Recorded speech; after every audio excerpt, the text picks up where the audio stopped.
তো হ্যালো বন্ধুরা, তো তোমরা দেখতে পাচ্ছ আজকে দুপুরে মেনুটা নিয়ে চলে আসলাম। তো আজকে কী দিয়ে খাওয়া দাওয়া করলাম সেটা নিয়ে চলে আসলাম আজকে। তো সবার ফার্স্টে এখানে লাউ লাউ শাক ভাজা। তো লঙ্কাটাকে ভালো করে ডলে তারপর ভাতটাকে ভালো করে মেখে তারপর খাচ্ছি। লাউ শাক ভাজাটাও খুব ভালো হয়েছে খেতে।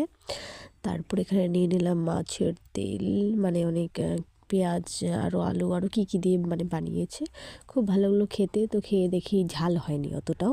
তো তারপর নিয়ে নিলাম একটা কাঁচা লঙ্কা। তো তারপর সে কাঁচা লঙ্কাটা নেওয়ার পরে তো ভাতটা খাচ্ছি আর কাঁচা লঙ্কাটা খাচ্ছি। তো তো এটা দিয়ে খাওয়ার পরে আজকে তোমাদের বাড়িতে তোমরা কে কী দিয়ে খাওয়া দাওয়া করলে অবশ্যই কমেন্ট করে জানিও। তো এটা দিয়ে খাওয়ার পর একটু ওখানে মাছ ভাজা ছিল, সেটাও নিচ্ছিলাম একটু একটু করে। তো তারপর এখানে নিয়ে নিলাম